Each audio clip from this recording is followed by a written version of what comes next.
Good evening and welcome to the joint broadcast of 𝗤𝙧𝙤𝘀 and PGurus.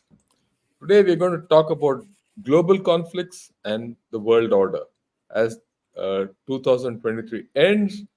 And for this discussion, I have with me Mr. Sree Iyer. Sree Iyerji, welcome and good evening and namaskaram.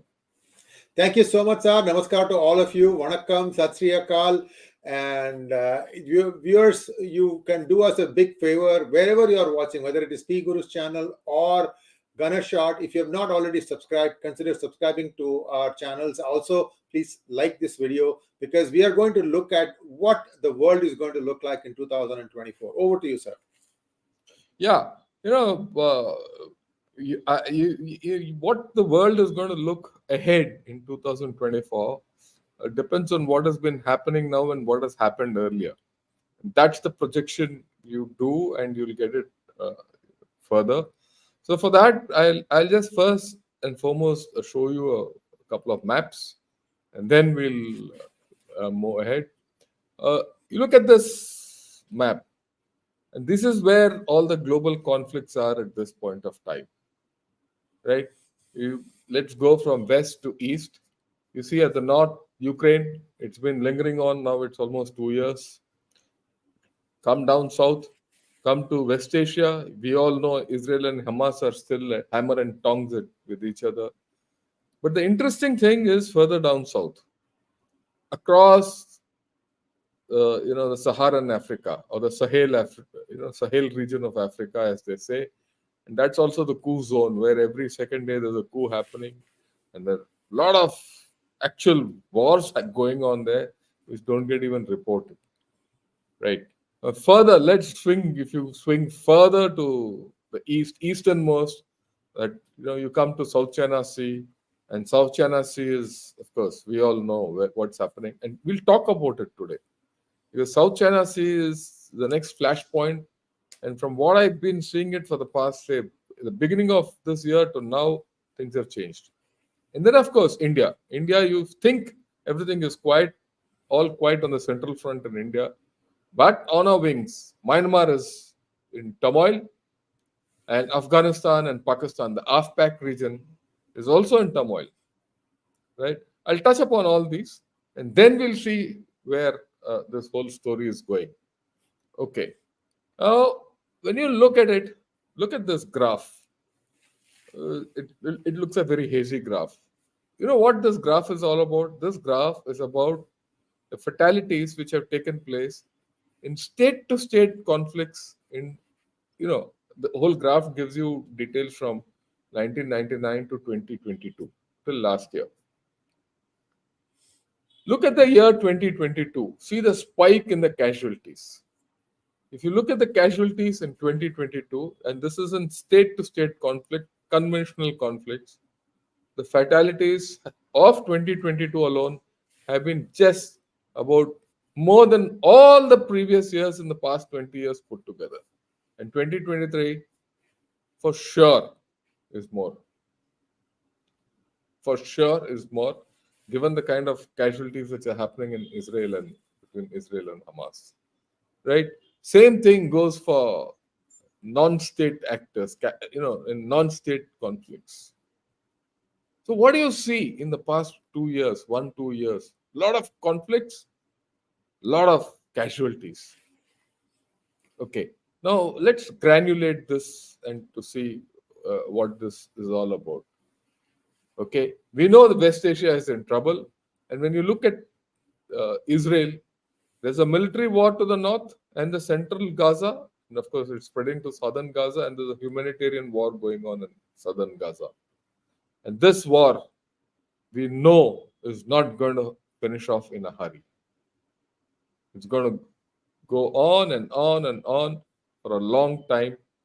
And, this is a war which should not have happened, but has happened. Okay? Attacks against US military bases in the Middle East are increasing. So actually speaking, from October 7th to today, the problem has slowly and steadily increased. Then you look at Ukraine. Ukraine is there. The pink portion is where Russia is. the blue portions are where Russia had gone and vacated. That war is coming to some kind of an exhaustion. But will it exhaust itself? Geopolitically and politically, they're not prepared to, go. Russia can't win, Ukraine can't lose, and vice versa. And that is where we are. Okay. And then, let's look at South China Sea. Look at this area between Vietnam, Malaysia, Philippines, and Indonesia, and of course, China, that belt. Right? I'll focus on this because there are 3-4 things going on simultaneously out there. And then if you piece all of them together, then you get a picture. First, this looks like it looks a little ugly, these maps, but these represent something. This is about the South China Sea. Look at the other map, South China Sea, and look at it in black. The gray portion is the land and the black is the sea. From 21 to 22 to 23, those red lines indicate the Chinese activity in South China Sea. You see, it's increasing. So the Chinese activities from left to right, 21, 22, 22, 3 has increased. And I don't see this decreasing in 2024. Okay, now look at this. This is the kind of air activity which has been going around Taiwan. Okay, drones, air, all that around Taiwan. Again, from 22 August, November, to December to March 23, April to July 23, and August onwards. You see again the air intrusions around Taiwan and the air activity, Chinese air activity around Taiwan has been increasing. Will it decrease? I doubt. Okay. Then this is a very important map. It's a small map, but it's important. The activities of Chinese warships beyond Taiwan, beyond the, right, in the East China Sea and beyond, rather the West Pacific, Northern West Pacific, is increased. And all this is not far back. We are talking of September. Okay. And then here you see the Chinese aircraft carriers have been also operating in this area. They've carried out 2 drills. And where is it? You see around Taiwan is the first island chain. You see around Guam is the second island chain. So they've been operating in this area. When you get the whole picture, what does it tell you? It tells you, right, something is happening between Taiwan, South China Sea, and around. So that's become a hot spot. Now you add to that the Chinese fighters and their air violations have increased, and they're doing close maneuvers with US planes as also naval ships. So there is some, it is just not naval activity, air activity is also increased. And this has happened in the past 2-3 days in South China Sea. Chinese Coast Guard has started blaming Philippines for collisions. There are 3 boats which have collided in near Philippines. Philippines boats been handled with water cannons, and they've been trying to ram them down by the Chinese Coast Guard ships. And today, the Philippines President Marcos, he summoned the Chinese envoy, and he says, "No, I'm not going to deter by Chinese provocations," and this is going on. And this whole story has been actually going on incrementally. It has been increasing, for the past about 1 month or 2 months. Overall, complete area of South China Sea, it could go up anytime. And we must remember, South China Sea and Taiwan are the key result areas militarily, geopolitically for China. Right? Now, if you just look at the global affair, you have Ukraine simmering, you have West Asia boiling, and Taiwan and South China Sea coming into boil. And what do you see? You see USA committed all through. So is USA overstretched? It is, right? But USA has not committed troops. USA has not committed troops, but it is financially in the game, and of course, its arms, it's stretched to supply Ukraine and Israel. And if Taiwan goes through, or tomorrow something happens, USA is going to be stretched. Now you look at China. China is a second superpower, global power, call it what you may. Right? That's also involved. So where does it leave you? And China might see an opportunity to square off with USA in this area and achieve its goal of reunification of Taiwan. So this is the thing where it is. So let me ask you this question before I look at what's happening around India and what's India's role and all that. What do you think is going to happen in 2024 after the picture I've painted to you? General Ravi Shankar, one of the challenges that China is facing right now is the internal rebellion. We don't know how many of the people who have been removed from their posts have also been deleted. You know the new meaning for the word deleted, right? And therefore there is a power struggle going on. That is one side. The other side, this is what news reports are saying, because China won't confirm it. China tried to show aggression at Taiwan by launching, I think, 11 missiles. 3 of them landed in Japanese waters, in fact, very close to some areas in mainland Japan.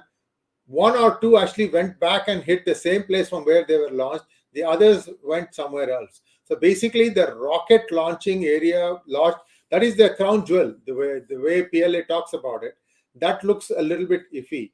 So now we are seeing that instead of talking about Taiwan, they are trying to, rattle the cage of Philippines by doing everything in this Spratly Island. And in my opinion, United States made a huge mistake when they allowed China to build these things, to artificially create this island under Obama's watch.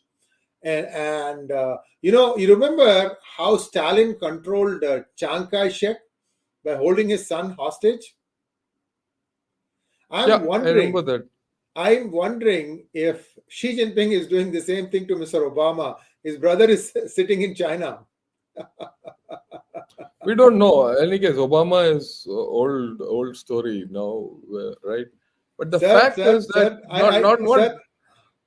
Sir, Obama may not be old story, sir. That there are 2 stories doing the rounds now. That Biden will not seek re-election in 2024, looking at his ratings, and they want a change in candidate. 2 prominent candidates, sir. One is Michelle Obama, the other one is Gavin Newsom. Obama is Obama group. Gavin Newsom is Nancy Pelosi group. So now those 2 are hitting each other. Anyway, these are all back. But the fact is that China. If you go into China's history, despite all this, despite their sackings, despite X, Y, Z, they have always been aggressive, right? So when you look at what will happen here, definitely Ukraine will continue to simmer because there's no political, end game which is in sight anywhere, right? With Biden trying to still support Ukraine financially, and he'll push his way through. And if that happens, that war will continue. Israel-Hamas will continue. There's no doubt about it. The new spark is here. Actually, the South China Sea situation, to my way of looking at it, is, it's 3-fronted. There's one problem in South China Sea, then against Philippines, then Taiwan. And actually, there's a 4th front, or the 4th, spark plug out there, which can blow up the whole engine, is the one with Japan and South Korea. Yeah. Right? And there's a joker out there called North Korea also. We can't forget. Right? So if you see all this, that is also this thing. And I don't visualize 2024 to be any different from 2023. In fact, the things could be more complicated. Yes, very true. Right. right? That puts India in a position, right? It's in a position. What is that position? In my way of looking at it, India is in a sweet spot. Why is it in a sweet spot? Because these conflicts are happening for the first time far away from us. You're not touching us directly. And we have the capability of playing either the spoil sport or the mediator in all of these. Right? It depends on which way you look at it. But we are in a sweet spot. And of course, we have this opportunity to have our say against China in all this. Okay. Right. So this is where we are, India, on that front. But you had to turn closer home. I'll just give a brief idea as to what's happening in Myanmar. Myanmar, this is what's happening. If you see Myanmar has a huge border with China and, of course, a long border with India also. Now, there are rebels in the Shan state of Myanmar, which is in the north east corner, which is where most of these violet dots are. These violet dots or stars are those places where rebels and the army, 𝗤𝙗𝘗𝘗, have clashed. You see that, and that's happening on the China border. There are issues which are happening on the western border of Myanmar, along that is or eastern border. That's happening opposite Manipur, which is already in problems. And I've done a video on this at length. This whole story is not going to die down. And this whole story is about drugs. Because interestingly, the drug scene out here has exploded. Sometime back, the drugs here, this is also part of the Golden Triangle. The northeastern part of Myanmar is the Golden Triangle. The drug scene here exploded in such a manner that today poppy is also a great thing and meth is also being manufactured here. And the market here is anything between $10 to $20 billion. As a result, China is also having problem, India is also having problem, and our problem with Manipur is being compounded. So we have a problem on our flanks. And now, of course, we have a problem in the AFPAC area also. I wouldn't say AFPAC area with Pakistan. Pakistan is as destabilized as it can be. Because along the Durand line, you have this Pashtun areas which is shown on brown. And in those areas, the TTP has become super active. This TTP has become so active that today Pakistan really does not have control over the Pashtun areas there. But the good part of this whole story is that Pakistan has to look westward and not eastward towards India, and it doesn't have the wherewithal to look towards India. So if you look at it, our flanks, either side, have a problem, right? But the problems are internal. There's no great spillover at this point of time. But that doesn't mean we can let our guard down. So internally we are stable. There's no doubt about it. Externally in our neighborhood, there is turmoil, but the turmoil is not directed towards India. And if you look at it, and if you look at the whole thing internationally or all over, like I said, India is in a sweet spot. So this is the prognosis for India.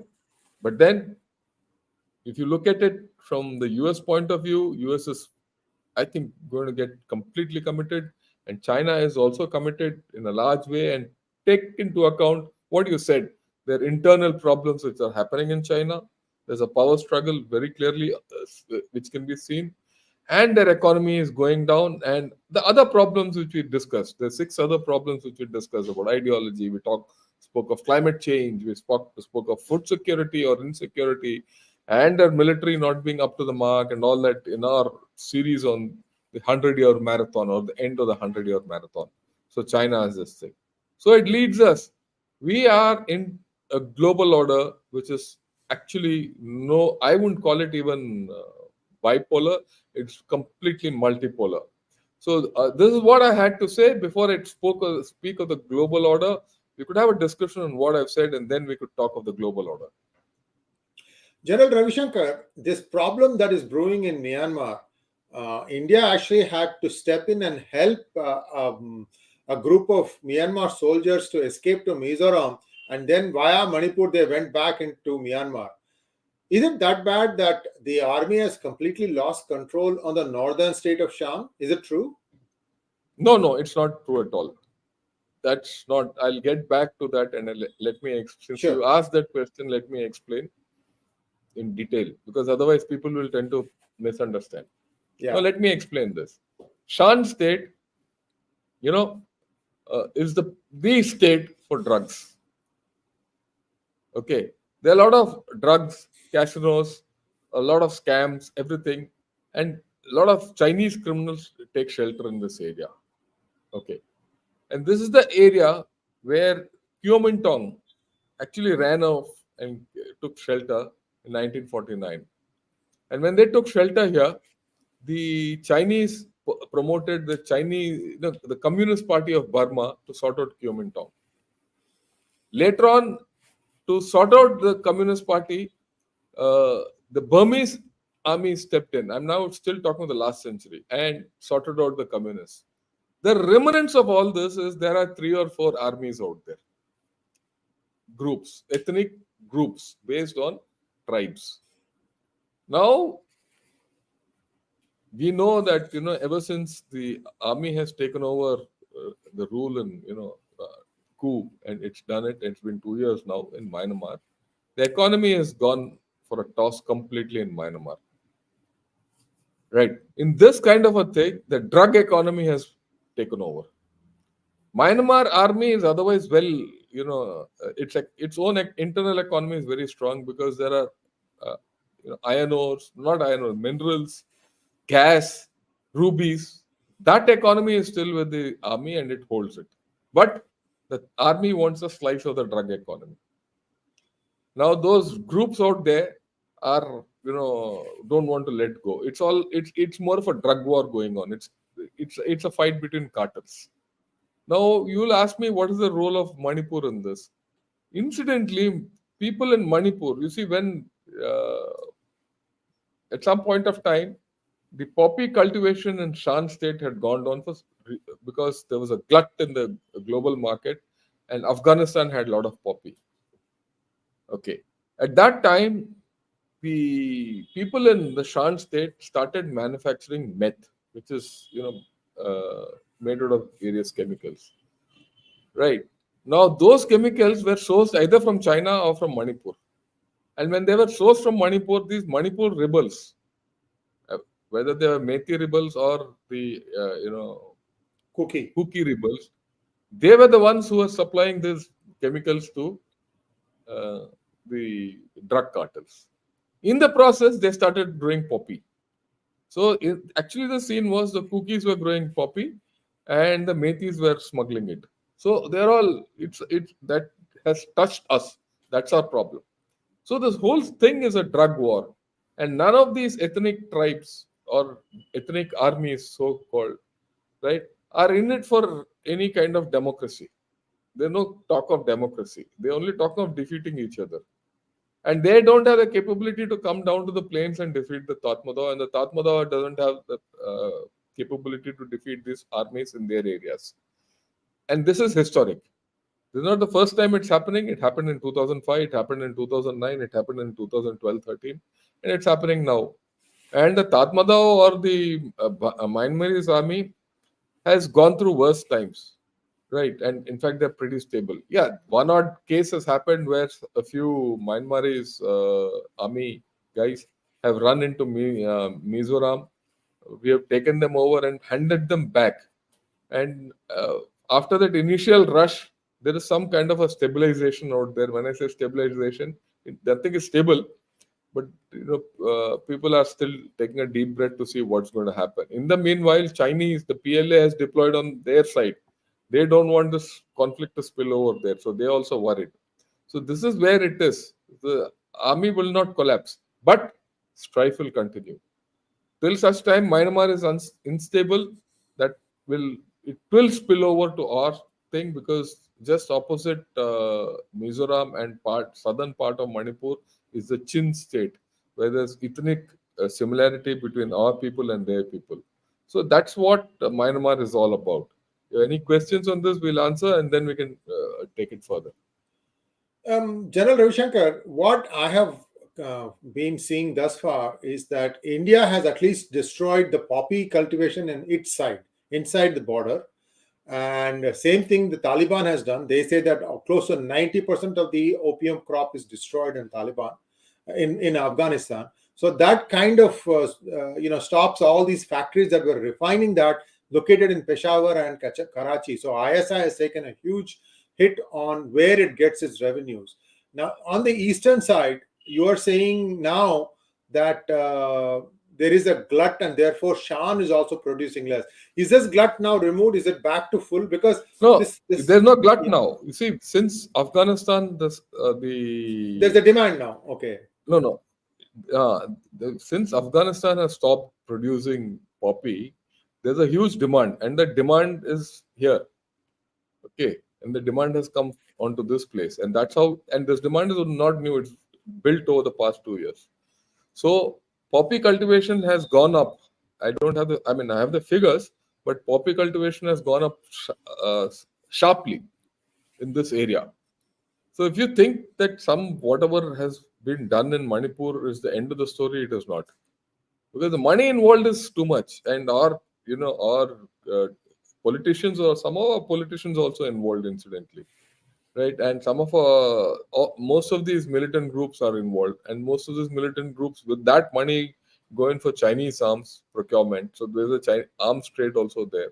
So there are a lot of things happening out there. So if you think what we have done is enough, no, I have said it openly. This is just the beginning. This is just the tip of the iceberg. Look, it's a $25 billion trade out there. It's not a joke. And that actually, it's beyond even China to handle this kind of a problem at this point of time. There are issues there. Okay. So let us see where it goes further on this whole story. So yeah, any questions on Myanmar? Otherwise, we can talk of the last question on Myanmar. This chemicals that they are creating, like meth, crystal meth, and things like that. Are they also producing fentanyl there now? No, fentanyl is exclusively China. China, okay. Sir, now it is increased. More than 10,000 people are dying in the United States of fentanyl now. 10,000. Yeah. Well, must be. Yeah. One of the interesting cases was sort of guy called George Floyd, which is from where the BLM started, the Black Lives Matter started. Now the story is coming out that the autopsy said he didn't die because of the chokehold. He died because he was a fentanyl consumer. That's what causes death. Possible. So you have all these threads getting intertwined, and yeah. You'll have in this thing. There's no one who's clean, and there's very few who. The dirt is very, it's neck deep dirt. Yes. So let's move on, sir. I just want to know that. Yeah, fine. So now, what's going to happen is that you see the global powers. See, the global order is set by the global powers. How do they set the order? How is the global order set? There's one country which is strong, right? It lays down the line. And for the past 20 years, 30 years, it is, USA which has been laying down the line. And this is what yesterday I was hearing John Mearsheimer in a dialogue with someone else. He says, look, USA runs the world, as if it's a multinational. But then that's his view. Okay. And if USA was running the world for the past 15, 20 years, through the unipolar time, 2 decades of unipolarity, then it has set the world order. Then the world order is further set by international institutions like UN, WHO, IMF, UNCLOS. And to make this world order run, any superpower, right, needs middle powers.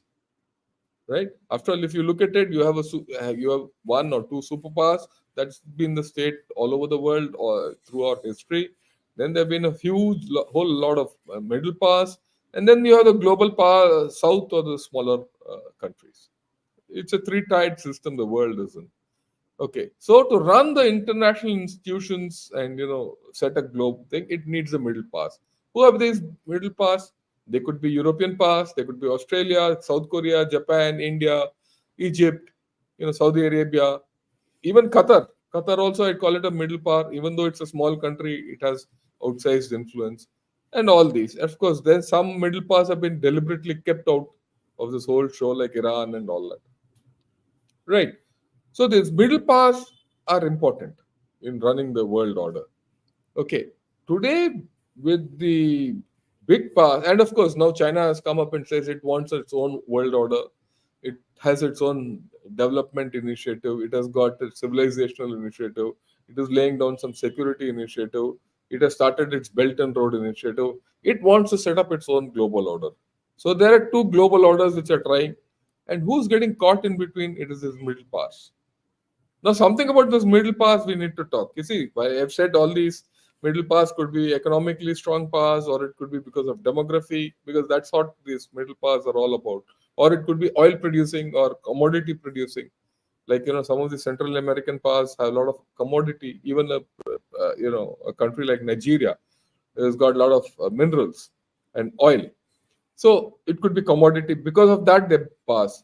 But if you look at the middle pass, all these middle pass have a little constituency of their own around them, the smaller pass. They lead the countries around. Like, just if you take India, Nepal, Bhutan, Bangladesh, Sri Lanka, Maldives, Afghanistan, they are at some point of time dependent on you. Right? And same thing, you go to Saudi Arabia, the Gulf countries depend on Saudi Arabia. Of course, there's a tussle between Iran, Turkey, and this thing for the leadership. But eventually, they have their own constituency on which they have to this thing. Now, that is getting affected. Now, the middle powers are saying, sorry, we are not interested in this nonsense. You do what you want. This is the new thing which has come out after this war in the Gulf. Right? Because the global powers are competitive and they're not giving you any results. And I see this turmoil, this tussle between the middle powers and the global powers. Right? That's why you see increasingly a lot of India having a greater say. Right? While the Middle East envoys who went to all the big countries to see how to get peace in Israel and Palestine, right, also came to India, because India has grown in power. It's a it's a consequential power today. And of course, you want India because of its military, its demography, and its economy, which is growing. So the middle powers are growing up in uh, their own power structures, and they have to. There is going to be, I think, because of all these conflicts, you're going to have a place time where the middle powers are going to start pushing the global powers to say, look, we need a more uh, equitable world. I mean, take another point. Let's look at Argentina, where you suddenly have a right-wing president who's come in and is almost saying bye-bye to China. He might not be able to do so completely, but he shifted his position, and he's got out of that grip. And so this middle power, it might not be exactly a middle power, but Argentina is a big country, so you'll see that changes a lot of equations. So I foresee in 2024 definitely this change in the global order, right? This tussle between the two great powers and the middle powers, maybe in a diffuse manner. There'll be some kind of triangular contest always going on, along with the contest, the military, conflicts which are going on. So we think we're going to see a peaceful 2024. I don't see it, right? If you see that, the only good thing which I see as an Indian is the Indian economy is unstoppable. And that we've discussed in the rise of India. So, and India is going to have a greater say in the world affairs, notwithstanding this Panoon case or Niger case and all this nonsense. You can't keep aside a country of 1.4 billion people who are growing at the fastest rate in the current thing. And this is what generally I had to outline in the global order and the conflict situation. We have any questions? We can discuss, or you have a viewpoint, we can discuss, and then we'll take some questions. Sir, I agree with your viewpoint. I think as the action heats up in South China Sea and East China Sea, the United States is going to want to have access to India's naval ports because they need some way to take care of servicing. They tried a few pilot projects in India. They've been very, very pleased with that. So there is additional business opportunities coming India's way. It could be something like submarine retrofitting or making sure things are okay, because they need to be closer to the action rather than halfway across. Already it takes 5 hours by plane to come from West Coast to Hawaii, and another 5 hours to come from Hawaii to Tokyo. So you can see that there is a big gulf there. So the United States may depend, or they may need India to try and quickly turn things around in case things heat up. Same thing on the West Coast, on the Gulf. That also, again, US needs somebody who can, they can reliably use that for, including something like refueling. So I think India's role in trying to, make this global peace, whatever tenuous way it is, to maintain, it'll increase. And with the way things are looking, I think Modi is coming back for a third term. And that means that India is going to be politically quite stable. That gives India also some amount of leverage to try and, boldly take some things head on. For example, try to, control this Manipur conflict and so on and so forth. So I think India is good, but the rest of the world, we have to wait and see where the chips will fall. For example, Zelensky is coming to make one last attempt to try and convince Congress to give him funding. The Congress is not willing to give any funding back to Ukraine. So I don't know where that is headed. So there are these little things, little subplots going on. We'll know that in a few days what happened. But I think you've summarized it excellently, General Ravi Shankar, and maybe we can take a few questions now. Yeah, we will. Before I take on questions, I'd like to request all viewers who are seeing this, please subscribe to PGurus and please subscribe to 𝗤𝙧𝙤𝘅 also, right? And I'd like to tell, this forthcoming week, I'm going to have some very interesting dialogues on 𝗤𝙧𝙤𝘅. Tomorrow we're going to discuss, this new equation which is coming up: China plus Russia versus the West, and where does India stand? I've got a fantastic panel, including Ambassador 𝗒𝙗𝙗, Brigadier Arun Sehgal, and Brigadier 𝗠𝗏 𝗖𝗍 to talk on this thing. Day after tomorrow, I'm going to discuss the PLARF of China in detail. I've done a detailed analysis of that, and right. And then we're going to talk about Pakistan, because Pakistan is an issue, and maybe in this sometime we're going to fit in the fact that what's the effect of Article 370, and what the Supreme Court has today said. Right. All these things are coming up. So those of you who are interested, generally I'm on at 8 o'clock in the evening. 8 o'clock is my sweet spot. So join me at 8 o'clock, except tomorrow it's going to be at 7 o'clock in the evening. Right. Okay. So we'll take some questions, but before that, Prakash is joined as a member. I think he's in PGurus. Welcome. Sky King also welcome as a member. GDS Air, yeah, welcome. And Prajakta Rathod, again, welcome as members. I'd also request some of you to join, 𝗤𝙧𝙤𝘅 as members. Like I said, if you join me as members, it's for a philanthropic thing, right?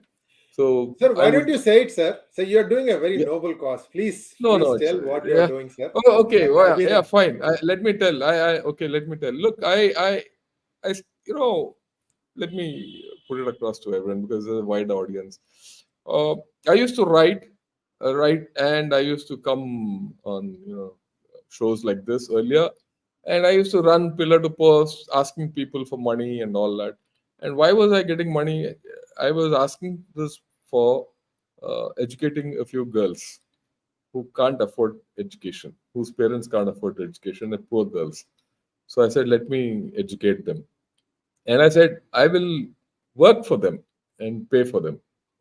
In fact, Sree Iyer ji was also very kind. Last year he did pay.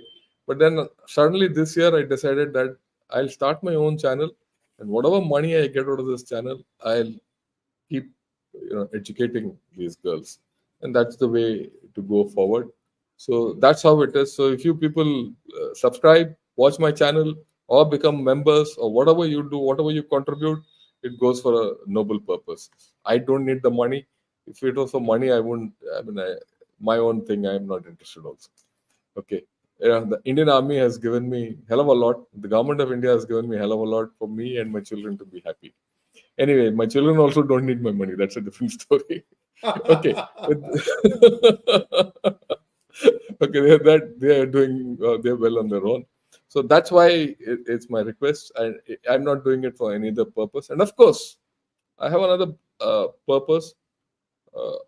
I do an analysis which is absolutely apolitical. I have no politics. I respect Indira Gandhi. I respect Narendra Modi. I respect Lal Bahadur Shastri. I respected Gandhi ji. I have respected Chandrasekhar ji when he was a PM, or Gujral, because these people have led our country, good, bad, or ugly. It's in me to respect them, and it's in me to see what is good for India. And if these people had not struggled then with what they did for us, we wouldn't be so happy today. If today you are a power, it was on the basis of the foundation which they laid. You might find fault with the foundation, but the foundation is what they laid. And today, you have to build the first floor and the second floor. You might think, those of us who are in power might think that today is the best tower which is going up, but tomorrow's generation might have a different view. History judges us differently at different points of time. So my view is that everyone has put in his work and we should appreciate it. And we should work together for India as one entity. Right? I am neither left nor right. Okay. That's how it is, and that's how we are in the army. So I hope I have not overstated my case, Sree Iyer. No, you have not, sir. It's a very noble cause, viewers. I couldn't agree more with General Ravi Shankar. If you subscribe to his channel, watch the videos on his channel, that goes towards advertisement revenues, and thereby it makes it easy for him to support the cause of children, especially girls who need to have basic clothing, basic fees to buy books and be able to study in schools. So he's doing a wonderful thing. He has got a nice pipeline going. So anything you guys can do, you can certainly help. It's very, very simple. We're not asking you to give any money. Just subscribe to Gunner Shot and also watch these videos, share it among your friends, because the highest intellectual thought process comes through in all these Gunner Shot videos. I can't say more. I don't miss a single minute. That's how serious I am. As a content producer myself, I go and listen to this because these are all generals who have gone a long way, seen a lot of the world. You will not that he's bringing all these people together in one platform in 1 hour. You're getting that extract of something wonderful. That's all I can say. Sir, thank you so much for doing this. Oh, sir. welcome. Yeah, and one of the best things which I did, as far as I felt, was during the COVID time, I gave these girls small tabs, the cheapest tabs where you can put a SIM in, but with that they could at least attend to the classes. That's what I could afford then. I did. If tomorrow something else happens, I'll give them something better. But that depends completely on how much I earn. Yes. Yeah, but I'll give them otherwise also. But I would like to work for them. Yeah. Okay. Let me take this. Ask General Sir, Namaskar Sir. While the focus is on international conflicts, but there are also conflicts within nations too. Your take. I agree with you. International conflicts is a problem. There are conflicts within the nations, like Pakistan has got a major problem going. You have Myanmar going. There are problems in Bangladesh which are coming up. Let's see how the elections go, how violent they are or not. There are the signs are pretty disturbing. There are this is also going. This is what's going to. You see, what happens, Magnet, is that when the turmoil is at these smaller nations which happen, they put pressure on the middle powers. And the middle powers in turn from the global past. So it's not just that nation, problems at the highest level which are going to upset the global order. So the whole turmoil is going to be there, and I think 24 will be a year of turmoil. And we also have to remember 24, a lot of elections are happening. Whether good, bad, or ugly, they're happening. Who will win, we don't know. Who won't win, we don't know. But the elections happening. Even in Russia, there are elections happening. Even in USA, the elections are happening. Taiwan elections are happening. India elections are happening. Right? Now, elections bring their own, equations into this whole thing. So you'll see towards the end of 24 some kind of stability if we can reach once these governments settle and start functioning, and then hope that some peace prevails, because the challenges in front of us in terms of climate change, in terms of food security, water insecurity, are huge, right? And we're going to have problems. Okay. Okay. Next, how long India can go ahead with US relations? They ignore subcontinent issues. Example being destabilizing Hasina government, siding with radical extremism in Bangladesh. How we handle this? A very, very interesting question. SAS, just subscribe to my channel. Come tomorrow evening at 7 o'clock. Right? We're going to discuss this. I have an ambassador and two international experts. Right, Brigadier Ramel Duhia. He's just been to he's been to Russia and just come back after an international conference. And Brigadier Arun Sehgal was there, part of a huge contingent from India to USA when Prime Minister Modi was there. In fact, he was conferring with a lot of think tanks out there and relaying back. He keeps coming regularly on my channel. So these people are going to discuss this very subject. So I don't want to, jump the gun on this, but it's interesting because the guys who are better than me who are going to talk about this. Okay. General, please share your opinion on position Vivek Ramaswamy has carved out. For that, I would request Sree Iyer ji, you have a program on this, and then I'll speak on your program on that. Yes, Right? indeed. We will. In fact, it's important. I have been advising. I mean, he didn't. It's not like he called me up and asked for advice, but I have been advising him to only take 3 issues and stay with those 3 issues and come up with new examples, new variations on that. Not to spread himself too much. In my opinion, he spread himself too much. What happens is when you do that, then people think that you're not focused, and that is my 2 cents on it. And I will definitely have a hangout with General Ravi Shankar. Vivek is a very interesting study because he's one of the brightest minds. Certainly on any debating platform, when it comes to stage, he is the smartest guy in the room. And what happens with that is people try to find ways to, mess him up. And he is getting a little bit messed up, in my opinion. That is the hard part. Being a politician, you have to have that Teflon skin where you're not getting affected by anything the other person says. That part he needs to develop. He's only 38 years old now. He's got a long way ahead. Long way ahead. So this is just the beginning. He's testing the waters, so to say. Yeah, I agree with you. But there are deeper things, the question I'd like to answer is when we'd like to discuss is what is the impact of such a person coming up and other things. We'll talk about it some other day. Yes. Right. US has been drawn into the opponent's battlefield. This may suit tactical considerations, but extended lines of logistics may not be strategically suitable in the long term. Akash, the point is, US is quite used to it. It's a global power with global thing. It's got over 108 bases all over the world. So its logistics are pretty well balanced to handle issues all over the world. So I don't think it'll have any issue on that thing. Okay. This is 𝙒𝙧𝙤 stand. Do the Shan state or the Arakan state or the Chin state in Burma support Bharat? Are they against us or with us? Well, obviously, you have to look at it. Let me look at the map. Show you the map where these are.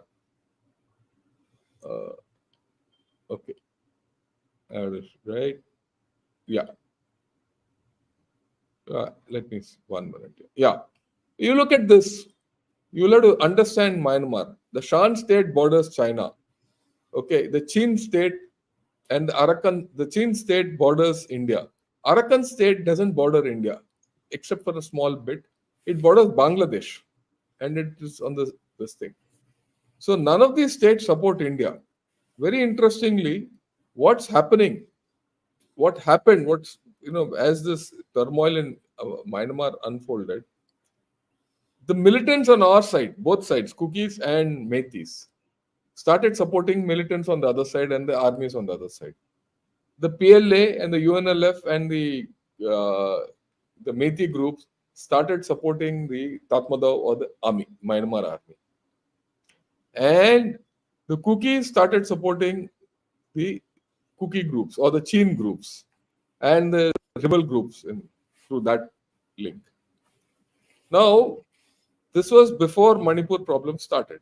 When Manipur problem started, those chaps started coming here and doing it. Now, since the issue in Myanmar has gone bad, it has gone back there.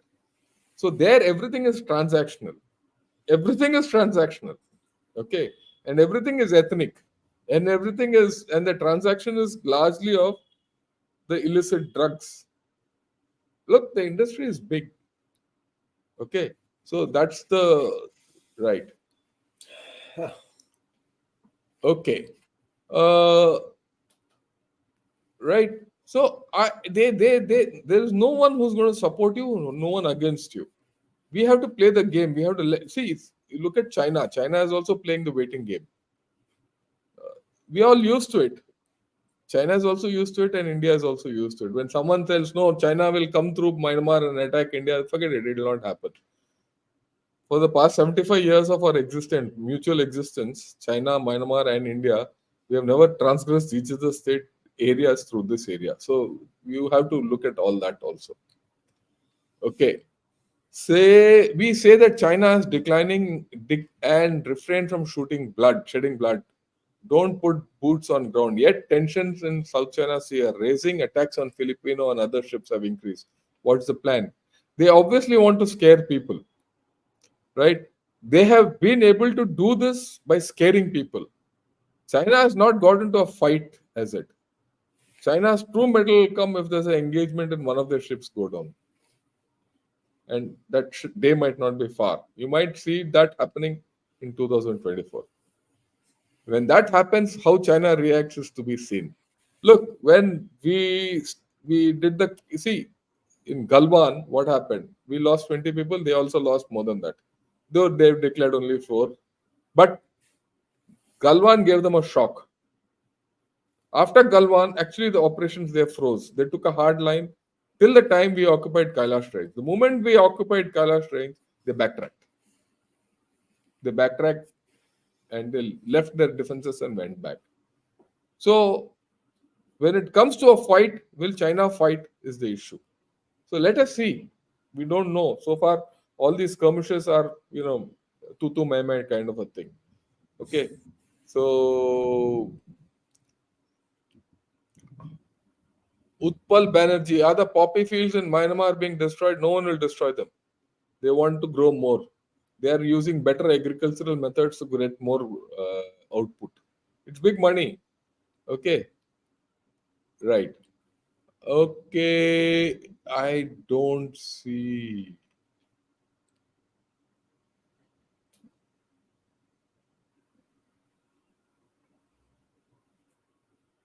Right. I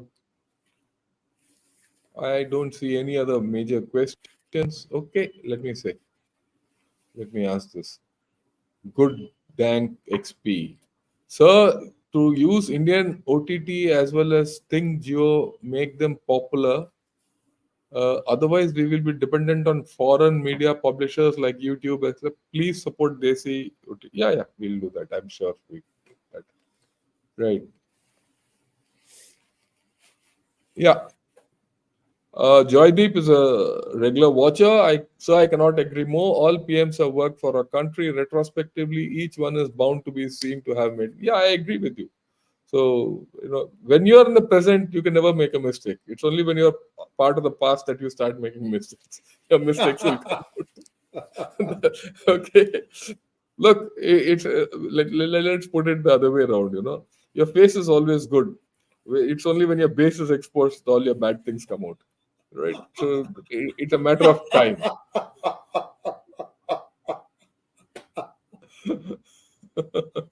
Okay. There's a corollary to this, but I won't say it now.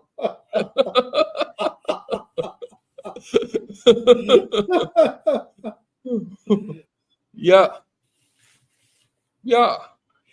How about half a front civil war being brewed by opposition political parties against Bharat?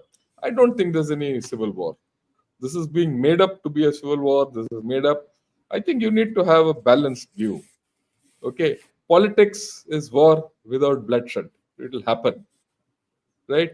They are opposition parties. They are qualified parties. Remember, they were yesterday in power. Today they are out of power. Day after tomorrow they might come back. So let's not, rule anyone out.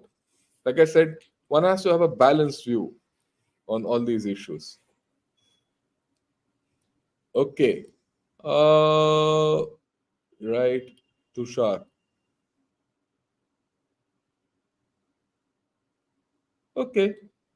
How will India manage to keep law and order in the long term in the Northeast? Will it be through most infrastructure or more military?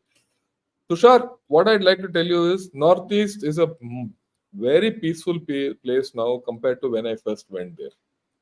Okay.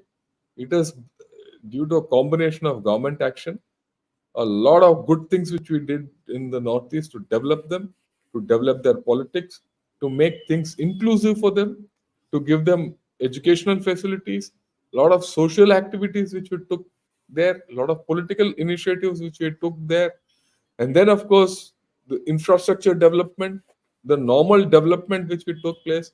So on the whole, Northeast has improved significantly, right? If I say it's only the Manipur which is in a problem, the rest generally are settled. There will always be problems in tribal areas, but otherwise it's quite settled. So I'm confident that in times to come, with a combination of many these things, we'll get there. I don't have doubts about it. Right? Yeah. Yeah. Doesn't the prolonged campaign against Israel, Hamas radicalize the population against Israel? You're absolutely right. That's what is happening. And that's the danger.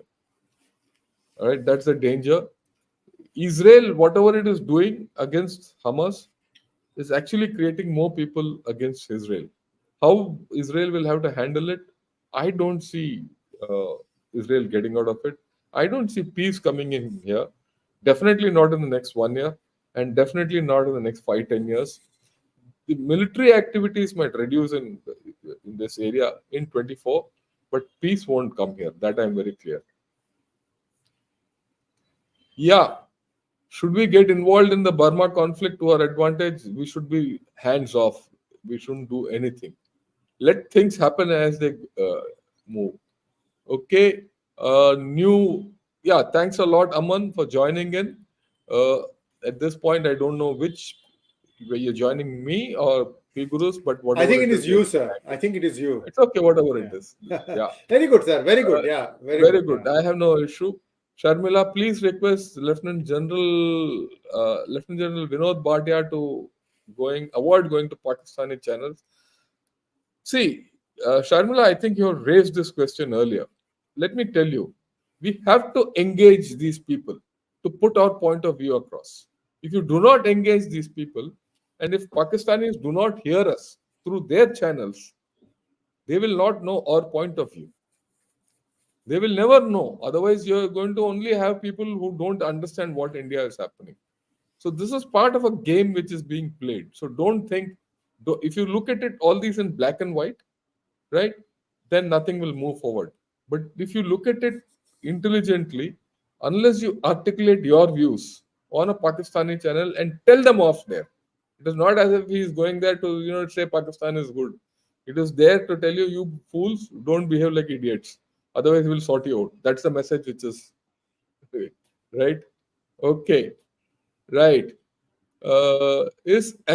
America wants to open a front near Bharat border? No. This is all. Praful, don't worry. Nothing will happen. Right? It's not in. Right? Okay. So I think, Sree Iyer ji, we've done with the questions. You have your final comments, we'll say. Otherwise, we'll. No, sir. I think we've done a lot of coverage today. Viewers, all I can tell you is do support General Ravi Shankar's cause by all you need to do is like his video, share his videos, and subscribe to his channel. That's all you need to do. If you can do that, I think, there are a lot of young, poor girl children are going to benefit from this. I can't say enough about this amazing stuff that General Ravi Shankar is doing. And thank you once again, sir. The country owes you a huge debt. And these are all things they're that. not dead. So the thing is, They're not dead. why do you have to do it, sir? I mean, you are so busy No, already with IIT and aerospace work, and you're also finding time to do this thing. My point I'm trying to say this is, many of us feel like what the Bharat Mata has given us, we have to give something back. Yeah, we have to give something back. Yeah, that is the thought. That is the whole thing here. So thank you once again, sir. Namaskar. Oh, thank you. Good evening and namaskaram, and till we meet next time. Yes, sir.